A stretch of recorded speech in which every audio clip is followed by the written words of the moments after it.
là, je parlais uniquement de la carrière Arnaudet. Juste avant de terminer, j'ai eu une petite divergence avec mes collègues de l'INERIS, parce qu'on a beaucoup parlé, sur les constructions à proximité des carrières Arnaudet. Les carrières étant implantées ici, si vous voulez, pour les protéger, nous avions dans les années 92-93 demandé qu'il y ait une marge de reculement des éventuels bâtiments de surface qu'on implanterait. Moi, j'avais annoncé une marge d'une trentaine à quarantaine de mètres que j'aurais souhaité. Je pense qu'il y a une très forte pression sur les gens d'INERIS pour réduire cette marge. Ils sont arrivés à une marge de 15 mètres, que je persiste à trouver trop réduite. Je sais que ça ne va pas dans le sens de l'histoire, mais pour lui donner mon avis, je ne suis pas censé connaître le sens de l'histoire. Enfin, moi, je ne peux pas la faire jouer. Alors ça, ce point est très important. Et surtout, si on envisage des travaux, là je parle aussi des carrières non classées, si on envisage des carrières effondrées, si on envisage de faire des travaux là-dedans, il faut faire extrêmement attention si on veut faire des injections, si on veut faire des clavages. Et cette recommandation, je l'avais faite en 1993 à une lettre à M. Grand, qui était directeur départemental Adjoint. Et enfin, en 93, c'était déjà... J'étais jeune à l'époque. Voilà. Parce que c'est le directeur général de l'EPF aujourd'hui. Et on avait attiré son attention sur le risque en faisant venir des sociétés d'injection d'être extrêmement prudent. Ça rejoint une recommandation de l'INERIS qui voulait limiter les pressions d'injection sur un chantier souterrain comme celui-là, en milieu karstique. Il est pratiquement impossible d'empêcher l'injecteur, soit involontairement, je n'ose pas dire soit volontairement, mais enfin, pratiquement ça arrive, de monter les pressions d'injection trop fort. Ils injectent beaucoup de produits, ça fait tourner le compteur dans le bon sens, dans le sens du terme. J'ai vécu, hein, je parle d'une expérience personnelle, hein, de ne pas être en mesure de maîtriser l'injecteur. Là, non seulement ça peut coûter beaucoup d'argent, mais ça peut faire de gros dégâts. Et ça peut faire des gros dégâts en déstabilisant carrément là, le versant lui-même. Et là, le viaduc SNCF, il ménage avec tout le monde. Hein. Alors ça, c'est un risque qu'on a évoqué, qu'on a dit, il faut faire très attention en faisant ces travaux souterrains, de ne pas se lancer dans des injections sans contrôle, pour faire du clavage, pour faire du remblayage. Un remblayage, ça risque souvent de bloquer un réseau d'écoulement. Il faut y faire extrêmement attention, et dans les mesures à prendre, il faut, pour l'instant, être d'une prudence de serpent. Alors, c'est mon avis que je vous ai livré comme je vous donne. Alors, on a parlé de galerie d'écaillage. Voilà, ça c'est écaillé. C'est pas à Meudon, c'est dans le tunnel sous le Mont Blanc. Vous voyez ce que c'est qu'un écaillage de paroi. Hein, c'est la protogyne du Mont Blanc, voilà. Alors ça c'est une instabilité. Il y a une autre instabilité que j'ai évoquée, ça c'est dans une mine d'or d'Afrique du Sud, c'est à 3800 mètres de fond. Là vous voyez une bonne instabilité, et vous voyez les dalles qui partent à peu près à 60 km à l'heure des galeries qui se détachent. Vous voyez un mineur qui est ici, et vous voyez ce genre d'instabilité qu'on voit autour des galeries où les contraintes sont excessives. On n'a jamais pu voir ce genre de choses dans la craie. Et ce qu'on a vu, c'est à Louvciennes, on a vu dans les galeries de Louvciennes, où les élancements des piliers étaient beaucoup plus élevés, on a vu des desquamations qui arrivaient, mais on n'a jamais vu d'évolution et on n'a jamais vu de mécanisme d'instabilité dans ce style-là. Alors, voilà un petit peu ce que je voulais vous dire sur les carrières Arnaudet.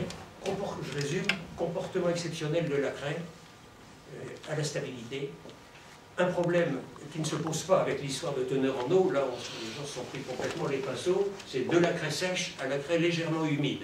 Hein. Vous vous souvenez de la craie qu'on pose sur les ponts, quand on était en troisième ou en terminale, on se faisait engueuler par le prof. Premier phénomène. Deuxième phénomène, les impuretés de la craie qui jouent dans le très bon sens, qui peuvent expliquer, à mon avis, certaines stabilités anormales. Le troisième, c'est l'adaptation microplastique de la craie, qui se fait, qui est réelle. Et enfin, les dépôts de minéraux secondaires qui renforcent la craie de l'intérieur et qui sont la meilleure. Alors ça, je l'ai vu, je l'ai vécu. Concernant les carrières Arnaudet, les formes, qui sont excellentes, qui mettent complètement à l'abri d'une façon exclue d'effondrement spontané généralisé, c'est vraiment impossible. Je ne crois pas à l'effondrement d'un pilier qui en entraîne un autre, parce que sans ça, ça aurait gagné. Elles sont quand même là depuis 130 ans. Et ça avait le temps de gagner, là, depuis. Hein, j'avoue que, bon, il faudrait le démontrer. Maintenant qu'il y ait quelques désordres locaux qui se fassent, qu'il faille les réparer, qu'il faille les entretenir, qu'il faille maintenir la ventilation, parce que malgré tout, la ventilation est évidemment très favorable. Pourquoi? Parce qu'elle dessèche, elle fait un petit peu tomber la teneur en eau en paroi de galerie. Et elle joue dans le bon sens. Et elle joue dans le bon sens avec cette affaire de teneur en eau, mais elle joue surtout dans le bon sens en maintenant le rabattement vers les galeries. Et ça, c'est extrêmement bénéfique, et c'est de l'intérieur. Je pense qu'une bonne équipe du muséum, avec des microscopes au balayage, là, si on les met sur le coup, ils arriveraient à nous montrer d'excellentes photos de cette affaire-là. Juste un mot, avant de terminer, sur la carrière de Clamart. La carrière de Clamart, c'est très juste, c'est très louche.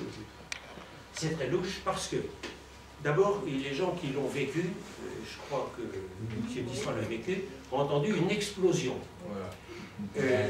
En général, on n'entend pas d'explosion. Quand il y a une grosse instabilité, on entend un espèce d'énorme grondement de tonnerre. Quand il y a des réajustements de tonnerre souterrain, on n'entend pas du tout des explosions. Donc c'est juste. La carrière de Clamart est répertoriée, on n'a pas de plan, on n'a pas de coupe de cette carrière. Elle est citée comme étant une carrière à moellons. Dans toutes les carrières à moellons, c'était des dispositifs de prélèvement de blocs, sciage ou à la scie, et les formes des galeries étaient plus ou moins carrées. Donc le toit de ces carrières de Clamart, je n'en sais rien. Il aurait peut-être pu être propice dans une petite zone à un effondrement. Maintenant, il y a encore un autre événement, c'est qu'il y a eu au-dessus de ces carrières de Clamart une fuite d'une canalisation d'eau fort importante. Et il y a eu une espèce d'ennoyage artificiel au-dessus de ces carrières de Clamart. C'est relaté, c'est donné dans les rapports. Alors, si vous voulez, pour moi, les conclusions un peu générales qu'on peut tirer, j'ai essayé de rassembler un peu mes idées pour pas être trop long. Les carrières classées ne présentent aucun risque d'instabilité générale, encore moins de menace de péril éminent. S'il y avait un péril, quand même, l'INERIS ne serait pas passé au-dessus de ça, parce que c'est des gens qui sont extrêmement compétents. Bon. Alors, une conclusion qui est quand même confirmée par 140 ans d'observation, ça commence déjà à peser un petit peu, quoi. Alors, si les instabilités locales étaient constatées et prouvées évolutives, ça n'est pas le cas à ma connaissance. Mais il y a la connaissance de l'IGC. L'IGC nous a écrit qu'il n'avait constaté aucune évolution ces dernières années. Aucune, voilà. Oui, avant. Voilà. Alors, moi, je souhaiterais, et si je dispose de quelques jours, et de la complicité de nos amis Gosset, bien sûr, je souhaiterais, moi, retourner, remettre mon casque, et aller voir des points qui sont cités dans le rapport INERIS que j'aimerais bien revoir un petit peu. Et puis, avant de donner un point de vue péremptoire, bon, j'aime bien revérifier. Alors, des traitements locaux à exécuter, c'est le rapport en TA, mais il faut dire que ces travaux, en plus de ça, quand on les fait d'en dessous, pas quand on les fait du dessus. Quand on les fait du dessus, c'est impossible, on ne sait pas ce qu'on fait. Mais là, on a un accès qui est absolument paradisiaque, il n'y a même pas de problème de stationnement. Fabuleux. Et en plus, c'est ventilé, et on peut les éclairer. C'est extraordinaire, c'est le paradis, quoi. Un genre comme nous. Alors, les dispositifs de surveillance, ils sont très faciles à concevoir, à installer, à maintenir. Et surtout, l'avantage de ce réseau de drainage absolument incroyable, qui est visitable, qui est contrôlable, pour toute la stabilité du versant, qu'on peut instrumenter, qu'on peut vérifier, c'est une risque extraordinaire à pas manquer. Alors évidemment, j'ai parlé un petit peu, je voulais mentionner la précaution particulière par rapport à la zone de reculement pour les travaux de surface, par rapport à l'étude INERIS. J'aurais eu la main un petit peu plus lourde si j'avais été à la place de l'INERIS. J'aurais écarté les bâtiments au moins à 35 à 40 mètres, je crois que ça figure dans une lettre. L'INERIS est revenu à 15 mètres. J'aurais préféré qu'il... Et je ne pouvais pas leur tenir le bras non plus tout du long de leur rapport, que ce soit d'excellents collègues et d'excellents amis. Alors, voilà un petit peu ce que je voulais vous dire sur ces carrières.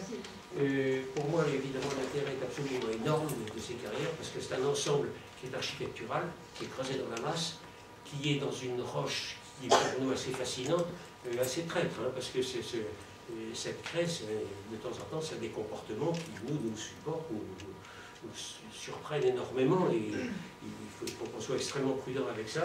Mais là, quand on a quand même 140 ans d'observation derrière soi, on devient plus musclé. Et quand on a une théorie qui ne marche pas, qui vous prédit la rupture, il faut se dire que c'est la théorie qui a tort et que c'est la nature qui a raison. C'est comme ça que je conclue. Voilà, s'il y a des questions. Il faudrait que je la reparcours de plus près. Je pense qu'il y a eu un effondrement local qui a gagné. On n'a pas beaucoup de données sur cet effondrement de 1872. Et il faudrait que je retourne là pour revoir. Il faut bien les distinguer.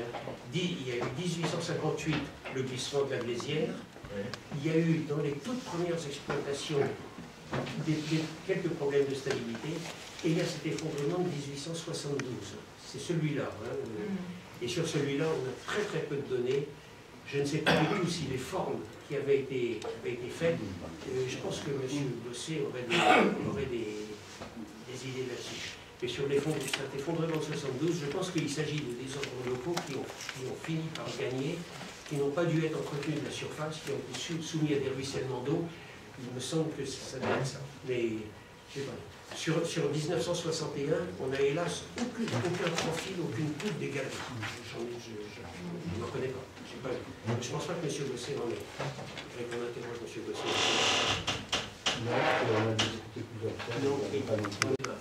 Un rapport ancien de l'inspection des carrières, dans lequel il y avait toute une série, une foule d'effondrements dans le calcaire, dans le calcaire grossier, et dans ces rapports, on pouvait voir les effondrements qui étaient, à mon avis, brutaux, même très localisés, dus à des mises en charge hydrauliques, brutaux, sans prévenir, sans aucun...